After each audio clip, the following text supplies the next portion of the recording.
Capítulo 50. La ilusión de la competencia. Hemos visto que el valor de las mercancías o el precio de producción determinado por su valor global se descompone en tres partes. 1. Una fracción del valor es la que repone el capital constante o representa el trabajo pretérito consumido bajo la forma de medios de producción en la elaboración de la mercancía. En una palabra, el valor o precio con que estos medios de producción entran en el proceso de producción de la mercancía.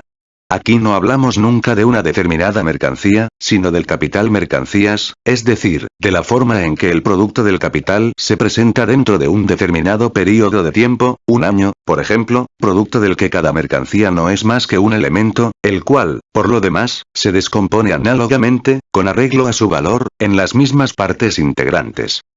2.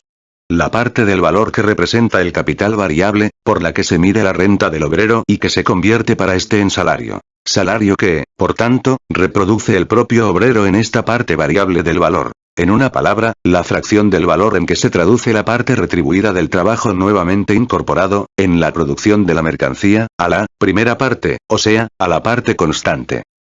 3. La plusvalía, es decir, la parte del valor del producto mercancías en que se traduce el trabajo no pagado o sobretrabajo. Esta última parte de valor reviste, a su vez, formas autónomas, que son al mismo tiempo formas de renta, a saber, las formas de ganancia del capital, interés del capital como tal y beneficio del empresario que rinde el capital en funciones, y renta del suelo, percibida por el propietario de la tierra que coopera al proceso de producción.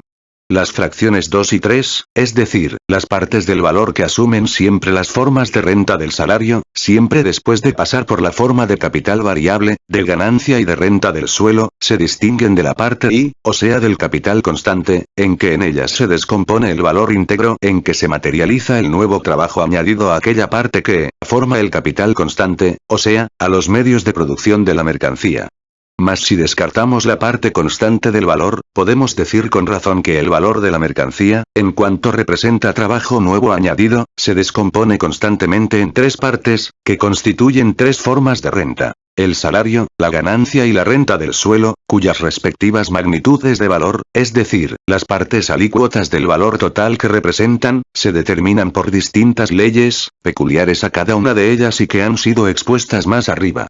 Pero sería falso afirmar, a la inversa, que el valor del salario, la cuota de la ganancia y la cuota de la renta del suelo forman otros tantos elementos independientes y constitutivos de valor, cuya suma arroja el valor de la mercancía, independientemente del capital constante. Dicho en otros términos, sería falso afirmar que esos elementos constituyen partes integrantes del valor de la mercancía o del precio de producción.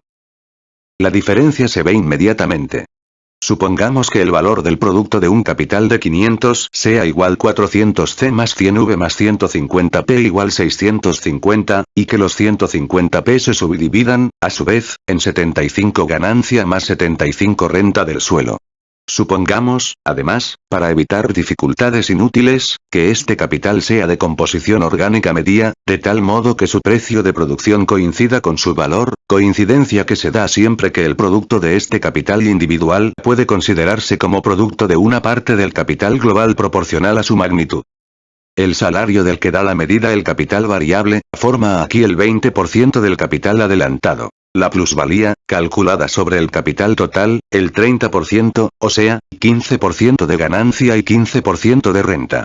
El total de la parte de valor de la mercancía en que se materializa el nuevo trabajo añadido, finalmente, como el valor del capital constante se mantendría invariable y el valor del capital variable desembolsado aumentaría, la plusvalía reducida se expresaría en una cuota de ganancia bruta disminuida, entendiendo por tal la proporción entre la plusvalía total y el capital total desembolsado. El cambio operado en el valor del salario, en la cuota de la ganancia y en la cuota de la renta del suelo tendría que moverse necesariamente, cualquiera que fuese la acción de las leyes que regulan la proporción entre estas dos partes, dentro de los límites que traza el valor nuevo de 250 libras esterlinas que se crea. Solo se produciría una excepción si la renta del suelo respondiese a un precio de monopolio. Pero eso no modificaría en lo más mínimo la ley y no haría más que complicar el problema. Pues si, en este caso, nos limitásemos a considerar simplemente el producto mismo, solo variaría la distribución de la plusvalía. En cambio, si nos fijásemos en su valor relativo con respecto a otras mercancías, nos encontraríamos con la única diferencia de que éstas transferirían una parte de la plusvalía a aquella mercancía específica. Resumiendo. En primer lugar, la plusvalía desciende en una tercera parte de su cuantía primitiva, de 150 a 100. La cuota de ganancia desciende en algo más de una tercera parte, del 30% al 18%, ya que la plusvalía reducida ha de calcularse ahora sobre un capital desembolsado mayor. Pero no desciende, ni mucho menos, en la misma proporción que la cuota de plusvalía, que baja de 150, 100 a 100, 150, es decir, del 150% al 66, 200%, mientras que la cuota de ganancia solo baja del 150, 100 a 100, 150, o sea del 30% al 18, 2111%. Por consiguiente, la cuota de ganancia desciende, proporcionalmente, más que la masa de la plusvalía, pero menos que la cuota de esta. Además, vemos que tanto los valores como las masas de los productos siguen siendo los mismos cuando se sigue empleando la misma masa de trabajo, aunque el capital desembolsado aumente al aumentar la parte variable de él. Este aumento del capital desembolsado se haría muy sensible indudablemente al capitalista que emprendiese un nuevo negocio. Pero, si nos fijamos en el conjunto de la reproducción, vemos que el aumento del capital variable significa simplemente que se convierte en salarios y, por tanto, ante todo, en capital variable, en vez de convertirse en plusvalía y en producto sobrante una parte mayor del valor nuevo creado por el valor nuevo añadido. El valor del producto sigue siendo, por tanto, el mismo, puesto que se haya delimitado de una parte, por el valor del capital constante igual 400, y de otra parte por la cifra 250, que expresa el trabajo nuevo que se añade. Y ambas cifras permanecen invariables. Este producto, si se convirtiese de nuevo en capital constante, seguiría representando la misma masa de valor de uso en la misma magnitud de valor. Es decir, la misma masa de elementos del capital constante conservaría el mismo valor. La cosa cambiaría si el salario aumentase no porque el obrero obtuviese una parte mayor de su propio trabajo, sino por el contrario, si obtuviese una parte mayor de su propio trabajo por haber descendido la productividad de este. En este caso, seguiría siendo igual el valor total en que se traduce el mismo trabajo, el retribuido y el no retribuido, pero la masa de producto en que se traduce esta cantidad de trabajo disminuiría y aumentarla, por tanto, el precio de cada parte alícuota del producto, ya que cada una de ellas representará ahora una cantidad mayor de trabajo. El salario de 150, ya aumentado, no representará una cantidad mayor de producto que el salario anterior de 100. La plusvalía disminuida de 100 representará ahora solamente 2/3 del producto anterior, 66, 200% de la masa de valores de uso representada anteriormente por 100. En este caso se encarecería también el capital constante, siempre y cuando que este producto entrase en él. Pero esto no sería consecuencia de la elevación del salario, sino que, al contrario, la elevación del salario sería consecuencia del encarecimiento de la mercancía y de la menor productividad de la misma cantidad de trabajo. Parece a primera vista como si el aumento del salario encareciese el producto, pero en realidad este encarecimiento no es la causa, sino consecuencia de un cambio de valor de la mercancía por efecto de la menor productividad del trabajo. En cambio, si en igualdad de circunstancias, es decir, si la misma cantidad de trabajo aplicada sigue traduciéndose en 250, y el valor de los medios de producción empleados por ella aumenta o disminuye, aumentará o disminuirá también en la misma proporción el valor de la misma masa de productos. 450C más 100V más 150P da un valor del producto igual 700, en cambio, 350C más 100V más 150P solo arroja como valor de la misma masa de productos la suma de 600, en vez de 650 como antes.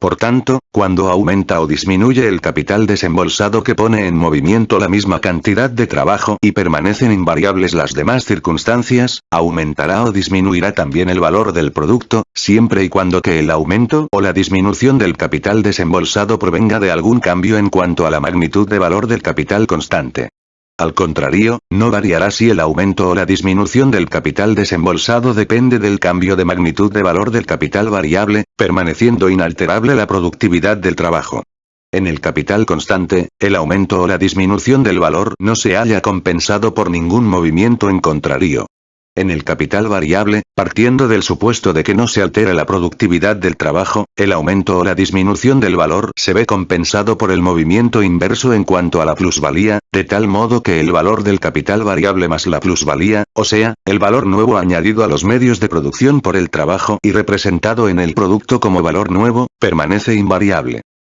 Por el contrario, si el aumento o la disminución del valor del capital variable o del salario es una consecuencia del encarecimiento o de la disminución de valor de las mercancías, es decir, de la disminución o del aumento de la productividad del trabajo empleado en esta base de inversión del capital, esto repercutirá sobre el valor del producto. Por aquí el alza o la baja del salario no es causa, sino efecto.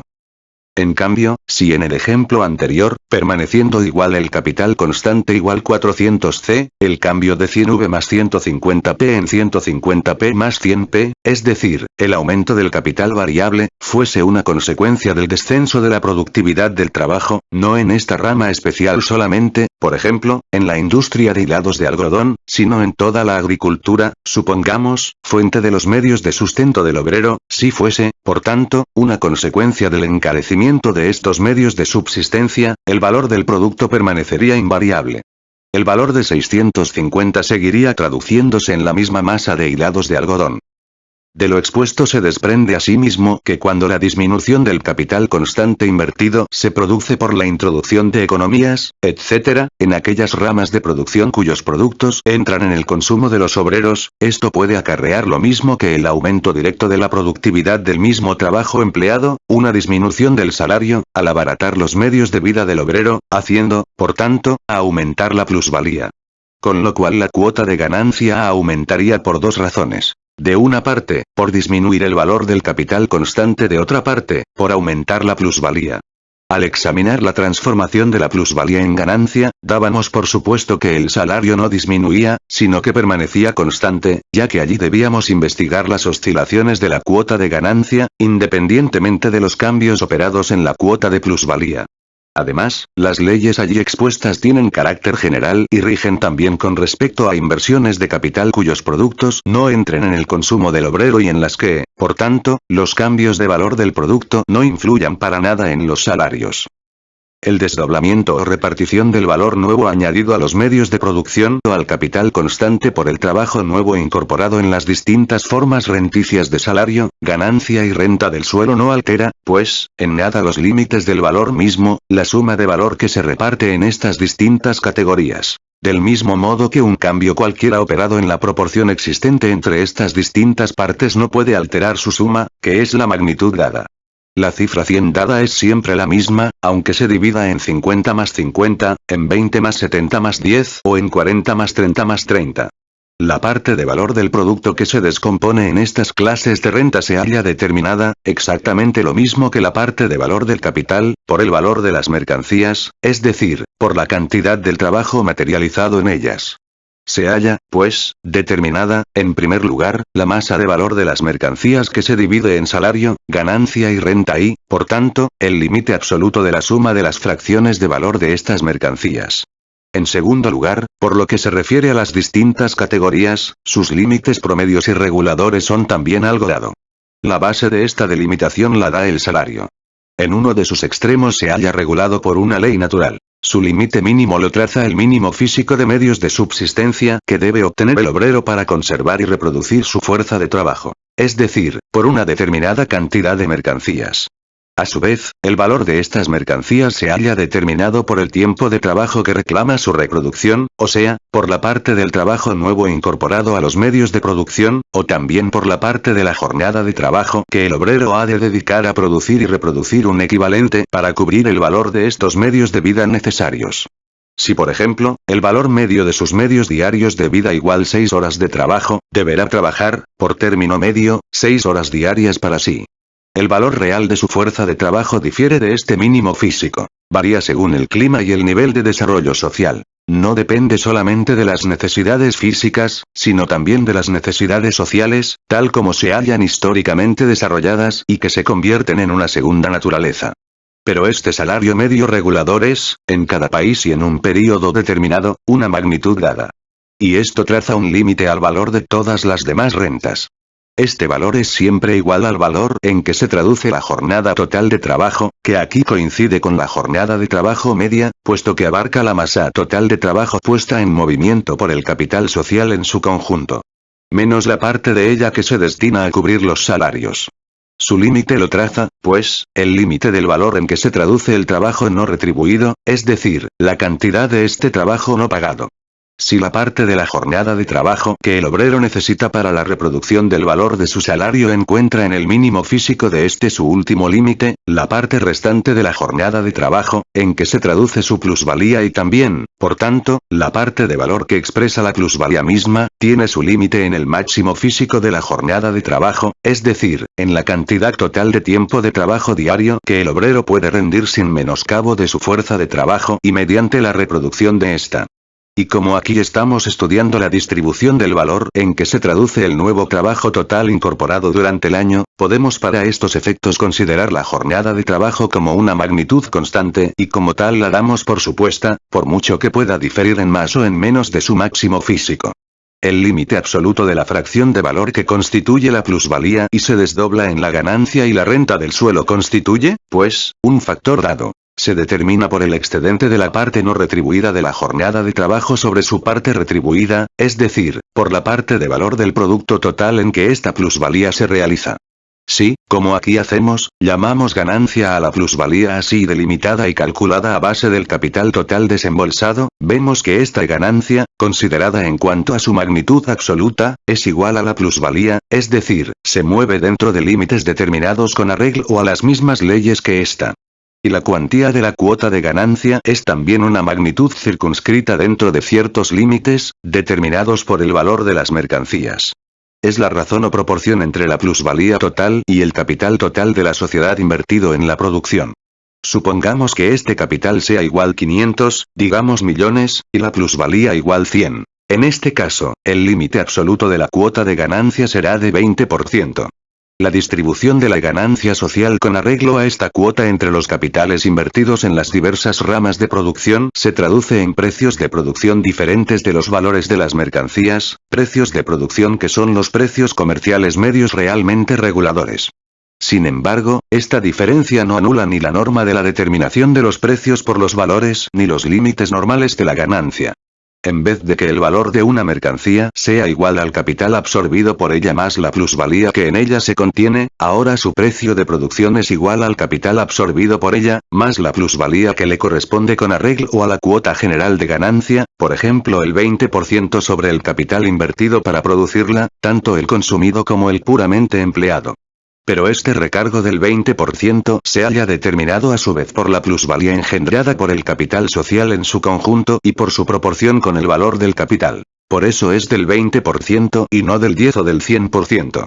Por consiguiente, la transformación de los valores en precios de producción no destruye los límites de la ganancia, sino que se limita a modificar su distribución entre los distintos capitales especiales que forman el capital de la sociedad, distribuyéndola entre ellos por partes iguales, en la proporción en que forman partes de valor del capital social en su conjunto. Los precios comerciales unas veces exceden de estos precios de producción reguladores, otras veces caen por debajo de ellos, pero estas oscilaciones se compensan entre sí. Si observamos los boletines de precios durante un período un poco largo y descontamos los casos en que el valor real de las mercancías cambia al modificarse la fuerza productiva del trabajo y aquellos otros en que los accidentes naturales o sociales alteran el proceso de producción, nos quedaremos sorprendidos, primero, de lo relativamente estrechos que son los límites dentro de los cuales se mueven las oscilaciones y, segundo, de la regularidad de su compensación. Encontraremos aquí el mismo régimen de promedios reguladores que Quetelet ha puesto de manifiesto con referencia a los fenómenos sociales. Allí donde la compensación de los valores de las mercancías para formar precios de producción no tropieza con ningún obstáculo, la renta del suelo se reduce a su vez a renta diferencial, es decir, se limita a compensar las ganancias extraordinarias que conceden a una parte de los capitalistas los precios reguladores de producción y que se apropían los terratenientes. La renta del suelo encuentra, pues, aquí su límite concreto de valor en las diferencias de las cuotas individuales de ganancia que determina la regulación de los precios de producción por la cuota general de ganancia. Si la propiedad territorial entorpece la compensación de los valores de las mercancías para formar precios de producción y se apropia la renta absoluta, esta se halla limitada por el excedente del valor de los productos agrícolas sobre su precio de producción, es decir, por el excedente de la plusvalía contenida en ellos sobre la cuota de ganancia que con arreglo a la cuota general de ganancia corresponden a los distintos capitales. Esta diferencia forma el límite de la renta, que solo constituye, lo mismo que antes, una determinada parte de la plusvalía dada contenida en las mercancías. Finalmente, si la compensación de la plusvalía para formar la ganancia media tropieza en las distintas ramas de producción con el obstáculo que suponen los monopolios artificiales o naturales y especialmente con el monopolio de la propiedad sobre el suelo, lo cual permite la existencia de un precio de monopolio superior al precio de producción y al valor de las mercancías afectadas por el monopolio, esto no destruirá los límites trazados por el valor de las mercancías. El precio de monopolio de ciertas mercancías no haría sino transferir a las mercancías grabadas con el precio de monopolio una parte de la ganancia de los otros productores de mercancías. Se produciría indirectamente una perturbación local en la distribución de la plusvalía entre las distintas ramas de producción, pero el límite de esta plusvalía quedaría intacto. Si las mercancías afectadas por el precio de monopolio entrasen en el consumo necesario del obrero, harían subir el nivel de los salarios, disminuyendo con ello la plusvalía, siempre y cuando que al obrero se le siguiese pagando, lo mismo que antes, el valor de su fuerza de trabajo. Podría llegar hasta hacer descender el salario por debajo del valor de la fuerza de trabajo, pero solo a condición de que siguiese rebasando, a pesar de ello, el límite de su mínimo físico. En este caso, el precio de monopolio se pagaría mediante una deducción del salario real, es decir, de la masa de los valores de uso percibida por el obrero a cambio de la misma masa de trabajo, y de la ganancia correspondiente a los otros capitalistas. Los límites dentro de los cuales el precio de monopolio afectaría a la regulación normal de los precios de las mercancías se determinarían con arreglo a normas fijas y podrían calcularse con toda precisión. Por tanto, así como la distribución del nuevo valor incorporado a las mercancías y que se traduce en las varias rentas encuentra sus límites determinados y reguladores en la proporción entre trabajo necesario y trabajo sobrante, entre salario y plusvalía, la división de la plusvalía en ganancia y renta del suelo los encuentra, a su vez, en las leyes que rigen la nivelación de la cuota de ganancia. En el desdoblamiento de la ganancia en interés y beneficio del empresario, es la ganancia media la que constituye el límite de ambos conjuntamente, constituye la magnitud de valor dada que ambos tienen que compartir y que solo ellos pueden compartir. La proporción concreta de la división es aquí algo fortuito, es decir, depende exclusivamente de los factores de la competencia.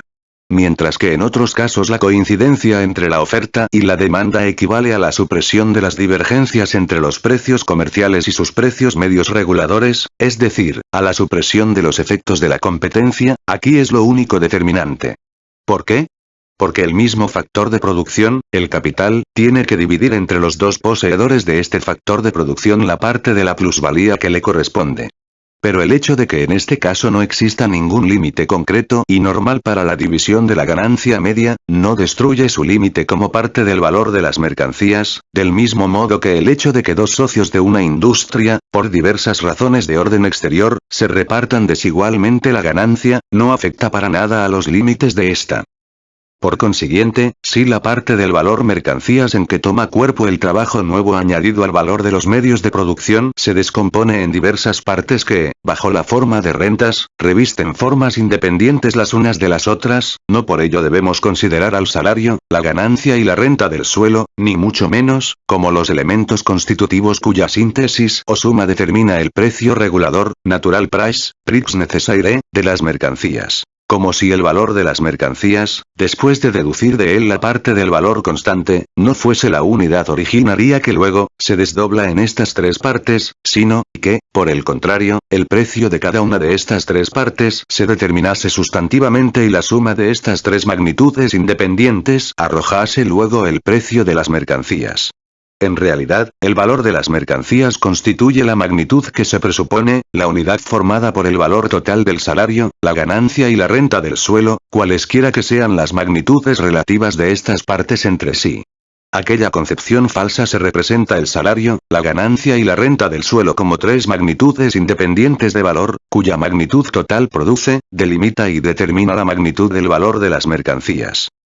En primer lugar, es evidente que si el salario, la ganancia y la renta del suelo constituyen el precio de las mercancías, esto sería aplicable lo mismo a la parte constante del valor de las mercancías que a la parte restante, en que toman cuerpo el capital variable y la plusvalía. Por consiguiente, podemos prescindir por completo de esta parte constante, puesto que el valor de las mercancías que la componen se reduciría igualmente a la suma de los valores del salario, la ganancia y la renta del suelo. Como ya hemos dicho, este modo de concebir equivale, en realidad, a negar la existencia de esta parte constante de valor. Asimismo es evidente que aquí desaparece todo concepto del valor. Solo queda en pie la idea del precio, en el sentido de que se paga una cierta masa de dinero a los poseedores de la fuerza de trabajo, el capital y la tierra. Pero, ¿qué es el dinero? No es ninguna cosa material, sino una determinada forma del valor, forma que, por tanto, presupone a su vez el valor. Lo que queremos decir, pues es que se paga por aquellos elementos de producción una determinada masa de oro o de plata o que se equiparan mentalmente a ella. Pero el oro y la plata, y el economista ilustrado se siente orgulloso de comprender esto, son de por sí mercancías como cualesquiera otras. Por consiguiente, el precio del oro y la plata se determinará, al igual que el de cualquier otra mercancía, por el salario, la ganancia y la renta del suelo. Sería, pues, absurdo pretender determinar el salario, la ganancia y la renta del suelo equiparándolas a una determinada cantidad de oro o plata, pues el valor de este oro o de esta plata en que se calculan como su equivalente tiene que determinarse precisamente a base de ellas, independientemente del oro y la plata, es decir, del valor de toda mercancía, que es el producto de esos tres elementos. Decir que el valor del salario, la ganancia y la renta del suelo consiste en que equivalen a una determinada cantidad de oro o plata equivaldría, pues, a decir que son iguales a una determinada cantidad de salario, ganancia y renta del suelo. Tomemos ante todo el salario, pues también en la teoría que examinamos debe partirse del salario. Veamos, pues, cómo se determina el precio regulador del salario, el precio en torno al cual oscilan sus precios comerciales. Se dirá que es determinado por la oferta y la demanda de la fuerza de trabajo. ¿Pero de qué demanda de fuerza de trabajo se trata aquí? De la demanda del capital. Por consiguiente, la demanda de trabajo equivaldrá a la oferta de capital. Y para hablar de oferta de capital tenemos que saber ante todo qué es el capital. ¿En qué consiste el capital? Consiste, si nos fijamos en su manifestación más simple, en dinero y mercancías. Pero el dinero es, simplemente, una forma de la mercancía.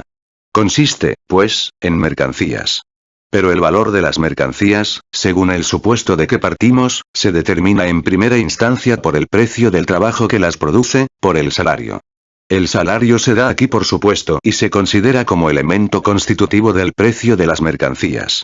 Se entiende que este precio se determina por la proporción entre la oferta de trabajo y el capital. Por su parte, el precio del capital equivale al precio de las mercancías que lo componen. La demanda de trabajo por parte del capital equivale a la oferta de este. Y la oferta del capital equivale a la oferta de una suma de mercancías de determinado precio, y este precio se regula en primera instancia por el precio del trabajo, el cual equivale, a su vez, a la parte del precio de las mercancías en que consiste el capital variable y que se entrega al obrero a cambio de su trabajo, del mismo modo que el precio de las mercancías que forman este capital variable se determina, a su vez, en primer término, por el precio del trabajo, puesto que se determina por los precios del salario, la ganancia y la renta del suelo. Por consiguiente, para determinar el salario no podemos dar por supuesto el capital, puesto que el valor del capital se determina también por el salario. Además, el remitirse a la competencia no resuelve nada. La competencia hace que aumenten o disminuyan los precios del mercado. Pero siempre y cuando que coincidan la demanda y la oferta de trabajo. ¿Qué es entonces lo que determina el salario? ¿La competencia? Pero partimos precisamente del supuesto de que la competencia deja de actuar, de que sus efectos se anulan mediante el equilibrio de las dos fuerzas contrarias. De lo que se trata es, cabalmente, de encontrar el precio natural del salario, es decir, el precio del trabajo que no se haya regulado por la competencia, sino que, por el contrario, la regula a ella. No queda más camino que uno: determinar el precio necesario del trabajo a base de los medios de vida necesarios del obrero. Pero estos medios de vida son mercancías que tienen un precio. El precio del trabajo se determinará, según esto, por el precio de los medios necesarios de vida, el cual, a su vez, se determina, como el de cualquiera otra mercancía, en primer término, por el precio del trabajo. Llegamos, pues, a la conclusión de que el precio del trabajo determinado por el precio de los medios de vida se halla determinado por el precio del trabajo. Es decir, de que el precio del trabajo se halla determinado por sí mismo. Dicho en otros términos, no sabemos qué es lo que determina el precio del trabajo. Si el trabajo tiene aquí un precio es porque se le considera como una mercancía. Por consiguiente, para poder hablar del precio del trabajo necesitamos saber lo que es el precio, en general. Y para saber lo que es el precio tenemos que seguir otro camino, pues por este no llegaremos jamás a averiguarlo. Admitamos, sin embargo, que el precio necesario del trabajo pueda determinarse por este procedimiento tan satisfactorio. ¿Cómo determinar la ganancia media, la ganancia de todo capital en circunstancias normales, que constituye el segundo elemento del precio de las mercancías? La ganancia media debe determinarse necesariamente por una cuota media de ganancia. ¿Cómo se determina esta? Por la competencia entre los capitalistas. Pero esta competencia presupone ya la existencia de la ganancia. Presupone distintas cuotas de ganancia, y, por consiguiente, distintas ganancias, ya en la misma rama de producción, ya en ramas de producción distintas. La competencia solo puede influir en la cuota de ganancia influyendo en los precios de las mercancías. La competencia solo puede lograr que los productores de una misma rama de producción vendan sus mercancías a los mismos precios y que en ramas de producción distintas las vendan a precios que les dejen la misma ganancia, el mismo recargo proporcional sobre el precio de la mercancía determinado ya en parte por el salario. Por consiguiente, lo único que la competencia puede hacer es nivelar las desigualdades existentes en cuanto a la cuota de ganancia. Para poder compensar cuotas de ganancia desiguales, es necesario que la ganancia exista ya como elemento del precio de las mercancías. No es la competencia la que crea este elemento. Puede elevar o rebajar el nivel que se establece al operarse la compensación. Lo que no puede hacer es crearlo. Y cuando hablamos de una cuota necesaria de ganancia, lo que buscamos es, precisamente, conocer la cuota de ganancia independiente de las oscilaciones de la competencia y por la que, a su vez, se regula esta. La cuota media de ganancia aparece con el equilibrio de las fuerzas de los capitalistas que compiten entre sí. La competencia puede establecer este equilibrio, pero no la cuota de ganancia, que aparece a base de él. Una vez establecido el equilibrio, ¿por qué la cuota de ganancia es del 10, del 20 o del 100%? A causa de la competencia. Pero, a la inversa, la competencia destruye las causas que determinaban divergencias de este 10, 20 o 100%. Hace que se llegue a un precio de las mercancías en que cada capital arroja la misma ganancia en proporción a su volumen. Pero la magnitud de esta ganancia es independiente de ella. Lo que ella hace es reducir constantemente a esta ganancia todas las divergencias. Un industrial compite con otros y la competencia le obliga a vender su mercancía al mismo precio que estos. ¿Pero por qué este precio es 10, o 20, o 100? Esto es lo que trata de saber. No queda, pues, más camino que considerar la cuota de ganancia y, por tanto, la ganancia misma como un recargo determinado de un modo inexplicable que viene a agravar el precio de la mercancía, determinado hasta ahora por el salario. Lo único que nos dice la competencia es que esta cuota de ganancia debe constituir una magnitud dada. Pero esto ya lo sabíamos antes, cuando hablábamos de la cuota general de ganancia y del precio necesario de esta. No hay para qué volver a recorrer este absurdo proceso en lo referente a la renta del suelo.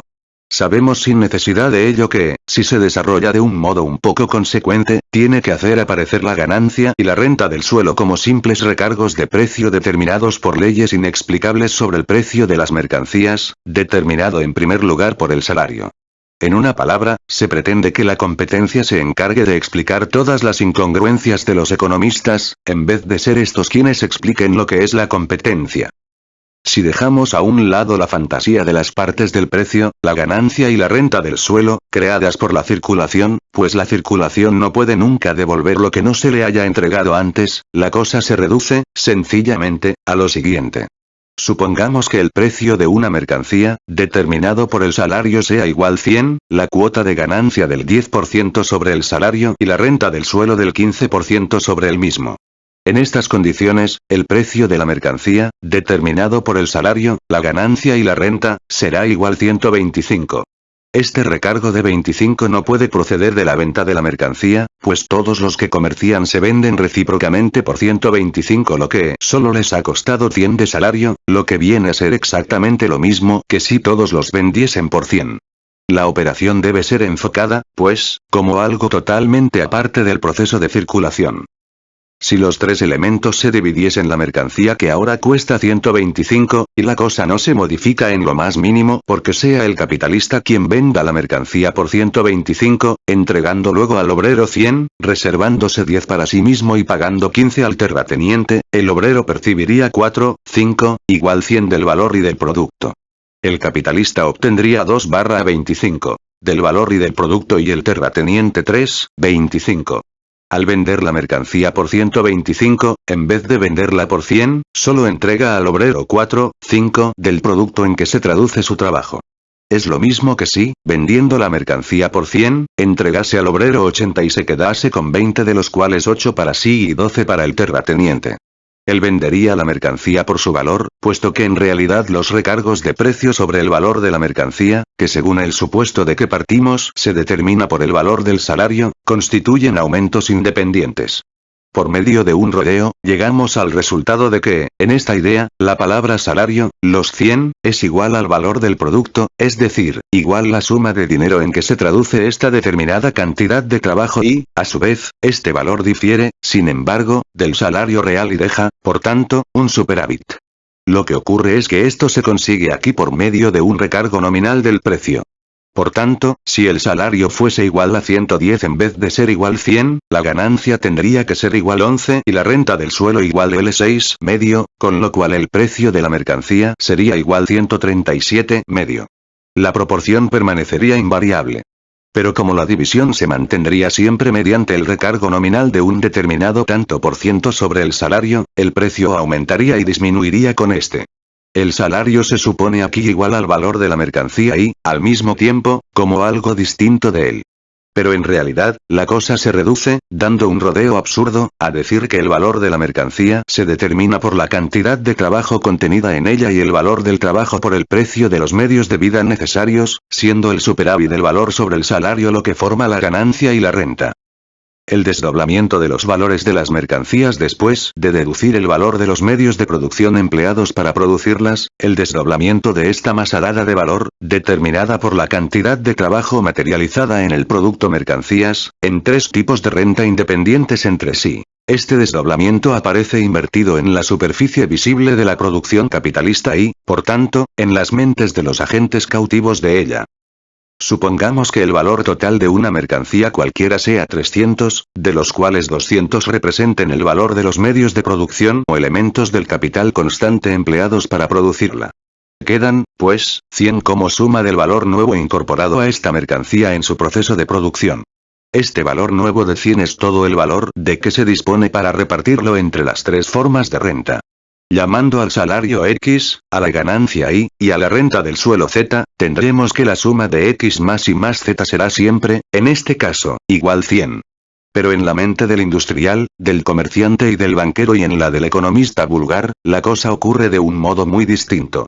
Para ellos, el valor de la mercancía después de deducir el de los medios de producción consumidos por ella no es un factor dado igual 100, que luego se descompone en X, Y, Z. No. Desde su punto de vista, el precio de la mercancía se obtiene sencillamente sumando las magnitudes de valor independientes de su valor y entre sí del salario, la ganancia y la renta como si cada uno de estos tres factores, X, Y, Z, existiese y se determinase de por sí, sustantivamente, y de la suma de estas magnitudes, que puede ser mayor o menor de 100, resultase de la magnitud de valor de la mercancía misma, como el total de estos sumandos de valor.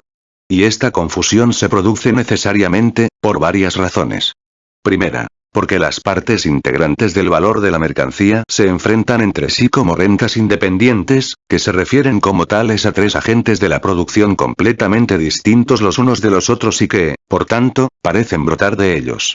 La propiedad sobre la fuerza de trabajo, sobre el capital y sobre la tierra, es, según esto, la causa de que estas partes integrantes de valor de las mercancías correspondan a estos respectivos propietarios y se conviertan, por tanto, en rentas para ellos. Pero el valor no brota de un proceso de transformación en renta, sino que tiene que existir para poder convertirse en renta, para poder asumir esta forma. Pero las apariencias indican lo contrario y estas apariencias se imponen tanto más cuanto que la determinación de la magnitud relativa de estas tres partes entre se obedecen a distintas leyes, cuya trabazón con el valor de las mercancías mismas y cuya delimitación por él no se manifiesta, ni mucho menos, en la superficie misma de la sociedad capitalista.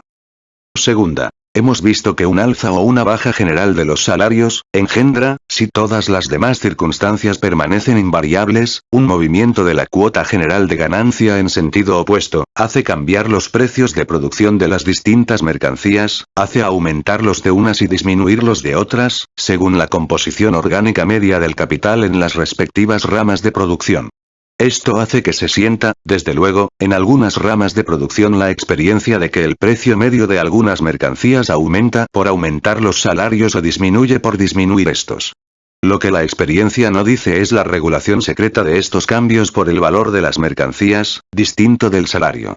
Cuando, por el contrario, el alza de los salarios es un fenómeno local, cuando solo se produce en determinadas ramas de producción en virtud de circunstancias especiales, puede operarse un alza nominal correspondiente de los precios de estas mercancías. Esta alza del valor relativo de una clase de mercancías con respecto a otras en cuya producción permanecen invariables los salarios, solo representa en estos casos una reacción contra la perturbación local del reparto uniforme de la plusvalía entre las distintas ramas de producción, un medio de compensar las distintas cuotas especiales de ganancia con la cuota general. La experiencia que en estos casos se obtiene es también la de que el precio se determina por el salario. Lo que en estos casos nos dice la experiencia es, pues, que el salario determina los precios de las mercancías. Lo que la experiencia no nos dice es la causa oculta de esta trabazón. Además, el precio medio del trabajo, es decir, el valor de la fuerza de trabajo, se determina por el precio de producción de los medios de vida necesarios. Al subir o bajar uno, aumenta o disminuye el otro. Lo que aquí nos enseña la experiencia una vez más es la existencia de una conexión entre el salario y el precio de las mercancías. Pero la causa puede traducirse en efecto y el efecto en causa, como ocurre también con el movimiento de los precios en el mercado, donde un alza del salario sobre su nivel medio corresponde al alza de los precios del mercado sobre los precios de producción en períodos de prosperidad, y el subsiguiente descenso del salario por debajo de su nivel medio al descenso de los precios del mercado por debajo de sus precios de producción. A la determinación de los precios de producción por los valores de las mercancías debía corresponder siempre, ante todo, si prescindimos de los movimientos oscilatorios de los precios comerciales, la experiencia de que al subir los salarios baja la cuota de ganancia, y viceversa. Pero ya hemos visto que la cuota de ganancia puede hallarse determinada por movimientos que afecten al valor del capital constante y sean independientes de los movimientos de los salarios, lo que supone la posibilidad de que el salario y la cuota de ganancia se muevan en el mismo sentido en vez de moverse en sentido contrario, aumenten o disminuyan al mismo tiempo. Si la cuota de plusvalía coincidiese directamente con la cuota de ganancia, no podría ocurrir.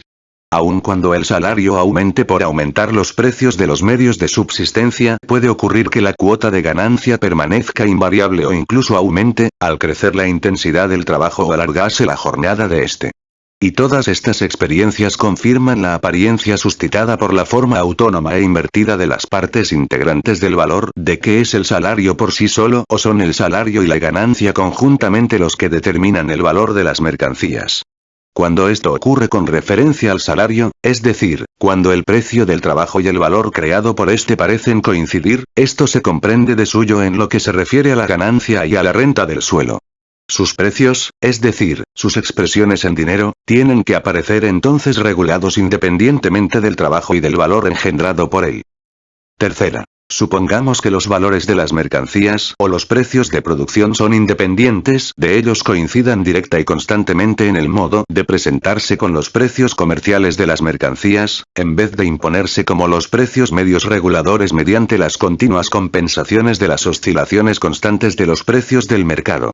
Supongamos asimismo que la reproducción se opere siempre bajo las mismas condiciones invariables, es decir, que la productividad del trabajo permanezca constante en todos los elementos del capital. Supongamos, finalmente, que la parte del valor del producto, mercancías que en toda rama de producción se forma mediante la incorporación de una nueva cantidad de trabajo, por tanto, por la adición al valor de los medios de producción de un valor nuevo, se descomponga siempre bajo las mismas condiciones en salario, ganancia y renta del suelo, de tal modo que el salario realmente abonado, la ganancia efectivamente realizada y la renta efectiva del suelo coincidan constante y directamente con el valor de la fuerza del trabajo, con la parte de la plusvalía total que corresponde en virtud de la cuota media de ganancia a cada parte del capital total que funciona independientemente y con los límites a que se haya circunscrita normalmente, sobre esta base, la renta del suelo. En una palabra, supongamos que la distribución del producto social del valor y la regulación de los precios de producción se efectúen sobre una base capitalista, pero eliminando toda competencia.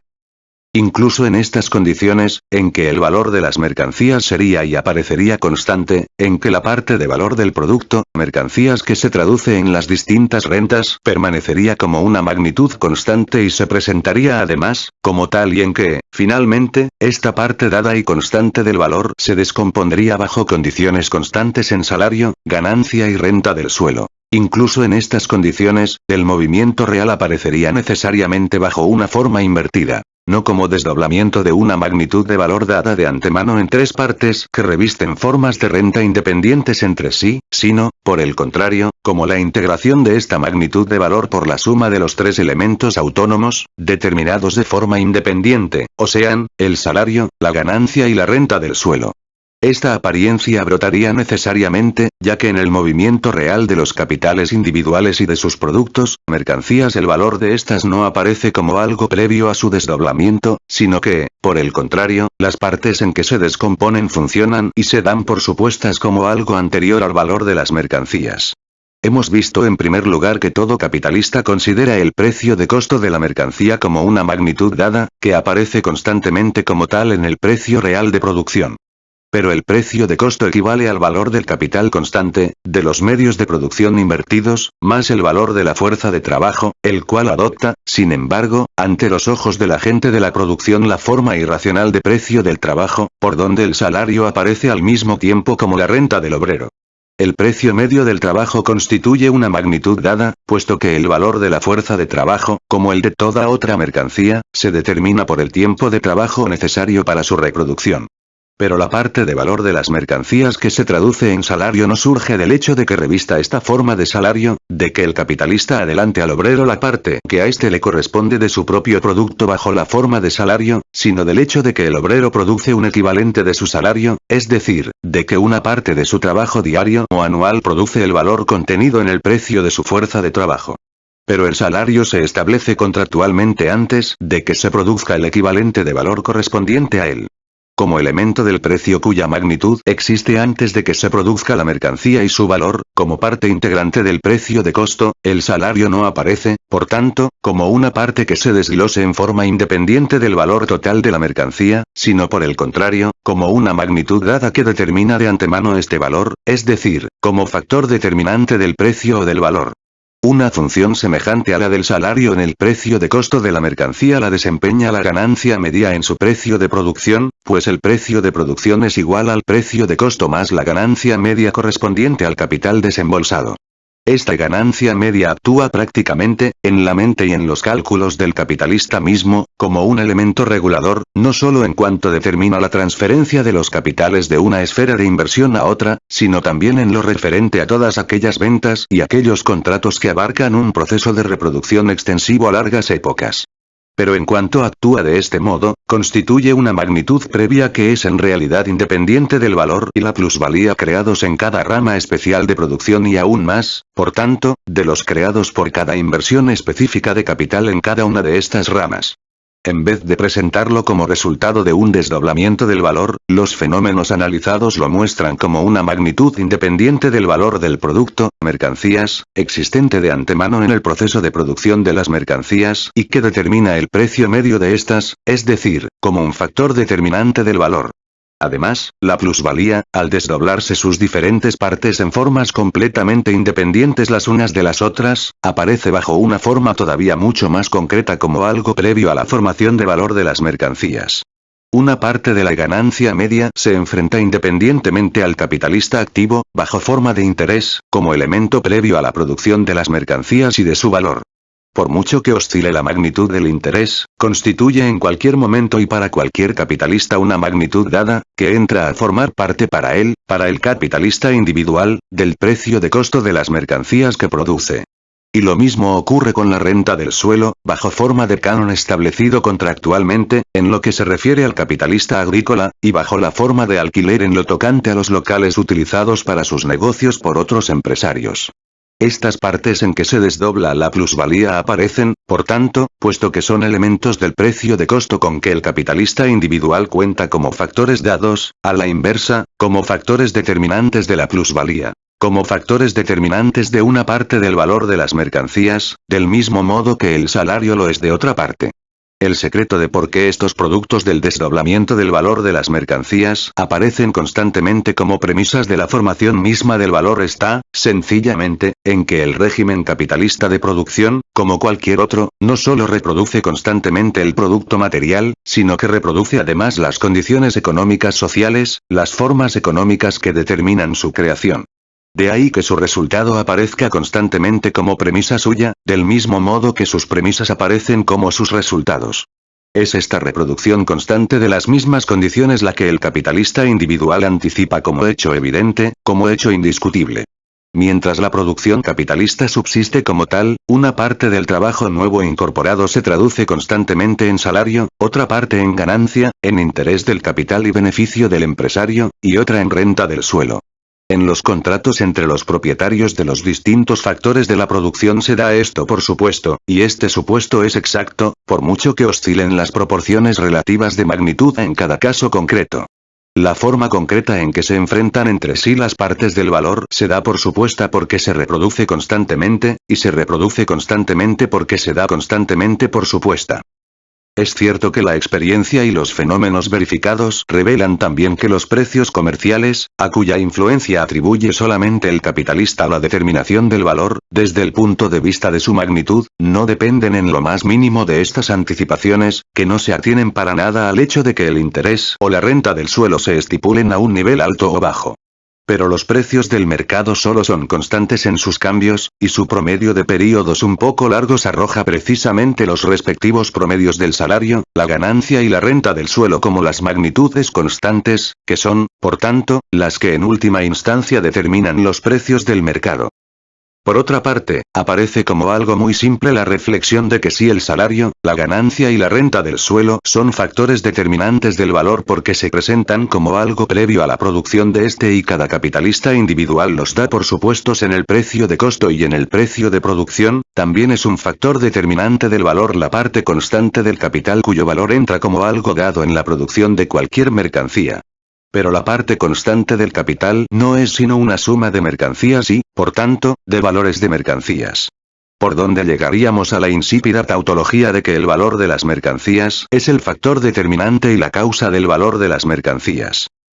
Pero si el capitalista tuviese algún interés en reflexionar acerca de esto, y sus reflexiones como tal capitalista obedecen exclusivamente a su interés y a sus móviles interesados, la experiencia le indicaría que el producto que él mismo crea entra como parte constante del capital en otras ramas de producción, del mismo modo que los productos de estas otras ramas de producción entran como partes constantes del capital en la creación de su propio producto. Por consiguiente, como para él, en cuanto se refiere a su nueva producción, la adición de valor se forma, en apariencia, por las magnitudes del salario, la ganancia y la renta del suelo, esto rige también para la parte constante consistente en productos de otros capitalistas y, por tanto, el precio de la parte constante del capital y, consiguientemente, el valor total de las mercancías se reduce en última instancia, aunque de un modo que no es fácil de seguir en su totalidad, a la suma de valor que resulta de la adición de los distintos factores determinantes del valor, independientes, regidos por distintas leyes y emanados de diversas fuentes. El salario, la ganancia y la renta del suelo.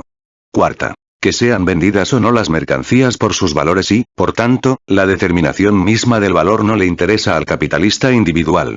Es ya de antemano algo que se opera a sus espaldas, por la acción de circunstancias independientes de él, puesto que no son los valores, sino los precios de producción distintos de ellos, los que en cada rama de producción forman los precios medios reguladores. La determinación del valor como tal solo interesa y determina al capitalista individual y al capital en cada rama especial de producción en la medida en que la cantidad menor o mayor de trabajo necesaria para la producción de las mercancías, al aumentar o disminuir la capacidad productiva de éste le permite en un caso, a base de los precios existentes en el mercado, conseguir una ganancia extraordinaria y en el otro le obliga a elevar el precio de las mercancías, puesto que corresponde a cada producto parcial o a cada mercancía concreta una fracción más de salario, de capital constante y también, por tanto, de interés. Solo le interesa en la medida en que eleva o reduce para él mismo el costo de producción de la mercancía, es decir, solo en la medida en que le coloca en una posición excepcional.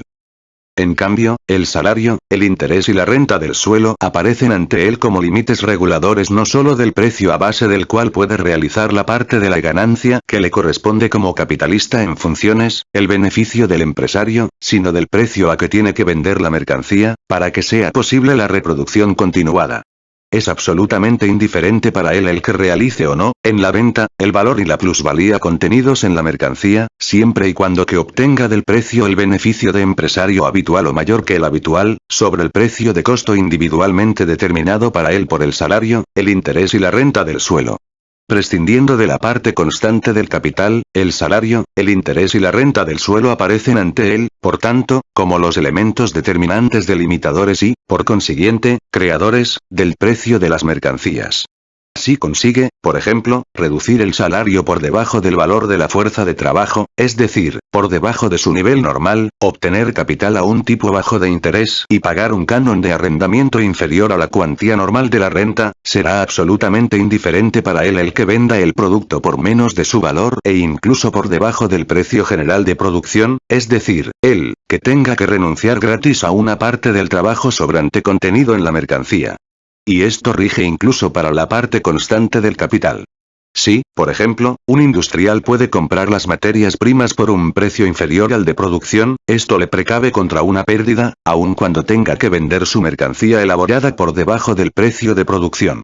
Su beneficio de empresario puede permanecer estacionario e incluso aumentar, siempre y cuando que el superávit del precio de las mercancías sobre los elementos de ese precio que han sido pagados y que es necesario reponer mediante un equivalente siga siendo el mismo o aumente. Pero, fuera del valor de los medios de producción que entran como magnitudes dadas del precio en la producción de sus mercancías, son precisamente el salario, el interés y la renta del suelo las que intervienen como magnitudes delimitadoras y reguladoras del precio en esta producción. Por eso el industrial las considera como los elementos que determinan el precio de las mercancías.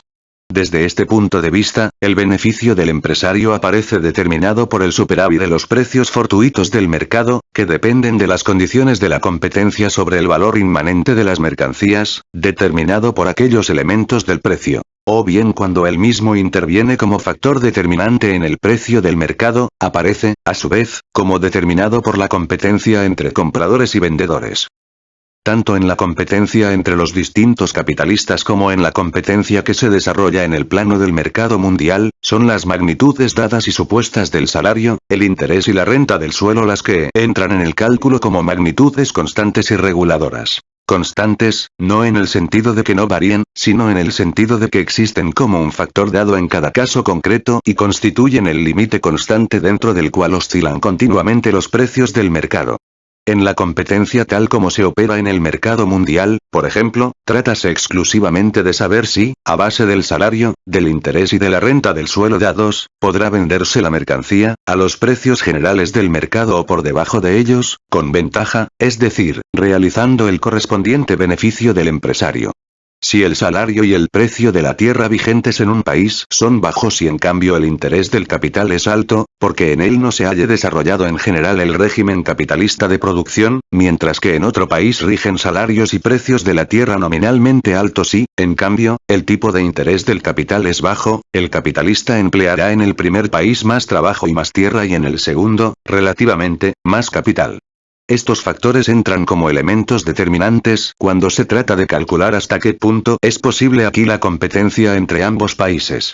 La experiencia indica, por tanto, teóricamente, en estos casos, y los cálculos interesados de los capitalistas lo revelan prácticamente, que los precios de las mercancías se determinan por el salario, el interés y la renta del suelo, es decir, por el precio del trabajo, del capital y de la tierra, y que estos elementos del precio son, en realidad, los factores determinantes y reguladores de él.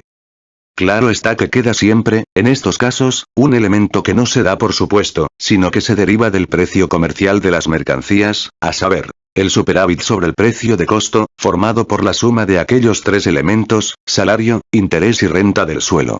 Este cuarto elemento lo determina en cada caso concreto la competencia y, en el promedio de los casos, la ganancia media, regulada a su vez, en períodos de bastante duración, por la competencia misma.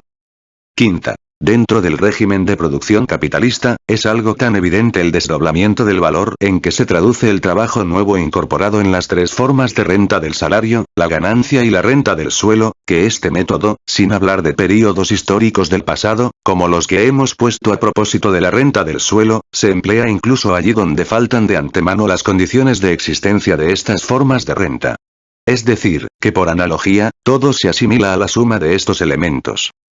Cuando un obrero independiente, por ejemplo, un pequeño campesino, ya que aquí cabe aplicar las tres formas de renta, trabaja para sí y vende su propio producto, se le considera en primer lugar como su propio empresario, capitalista, para quien él mismo trabaja como obrero, y como su propio terrateniente, que lleva en arriendo su misma tierra. Se paga a sí mismo un salario como obrero asalariado, se reivindica a sí mismo su ganancia como capitalista y se abona a sí mismo la renta como terrateniente. Partiendo del modo de producción capitalista y de las relaciones correspondientes a él como la base social de carácter general, esta subsunción tiene una razón de ser en el sentido de que nuestro pequeño campesino no debe precisamente a su trabajo, sino al hecho de poseer los medios de producción, que aquí revisten en general la forma de capital, el que se halla en condiciones de beneficiarse con su propio sobretrabajo. Además, mientras crea su producto como mercancía y depende, por tanto, del precio del mismo, y aunque así no fuese, este precio sería siempre susceptible de cálculo, la masa de sobretrabajo que puede valorizar no dependerá de su propia magnitud, sino de la cuota general de ganancia. Y asimismo, el eventual superávit sobre la cuota de plusvalía determinada por la cuota general de ganancia no dependerá tampoco de la cantidad del trabajo rendido por él, sino que solo podrá apropiárselo por el hecho de ser propietario de la tierra en que trabaja. Todo esto hace que una forma de producción que no corresponde al modo de producción capitalista pueda asimilarse, y hasta cierto punto con alguna razón, bajo sus formas de renta, lo cual viene a reforzar todavía más la ilusión de que las relaciones capitalistas tienen el carácter de relaciones naturales comunes a cualquier régimen de producción. Claro está que si reducimos el salario a su base general, es decir, a la parte del propio producto del trabajo que se destina al consumo individual del obrero, si sustraemos esta parte a las trabas capitalistas y la ampliamos en toda la extensión del consumo que consiente, de una parte, la capacidad productiva existente de la sociedad, y, por tanto, la capacidad social productiva de su propio trabajo, considerado como trabajo realmente social, y que, de otra parte, reclama el pleno desarrollo de la individualidad. Si reducimos, además, el trabajo sobrante y el producto sobrante a la medida necesaria bajo las condiciones vigentes de producción de la sociedad, necesaria de un lado para formar un fondo de seguros y de reserva, y de otro lado para ampliar continuamente la reproducción en la medida impuesta por las necesidades sociales. Y si, finalmente, incluimos en la categoría 1, la del trabajo necesario, y en la categoría 2, la del trabajo sobrante, la cantidad de trabajo que los miembros de la sociedad aptos para trabajar deben rendir siempre para los que aún no lo son o han dejado de serlo, es decir, si despojamos tanto al salario como a la plusvalía, al trabajo necesario y al trabajo sobrante, de su carácter específicamente capitalista, veremos que no quedan en pie precisamente estas formas, sino solamente las bases sobre que descansan y que son comunes a todos los tipos sociales de producción. Por lo demás, esta clase de asimilación se da también en tipos de producción anteriores al capitalismo, por ejemplo, en el régimen de producción feudal.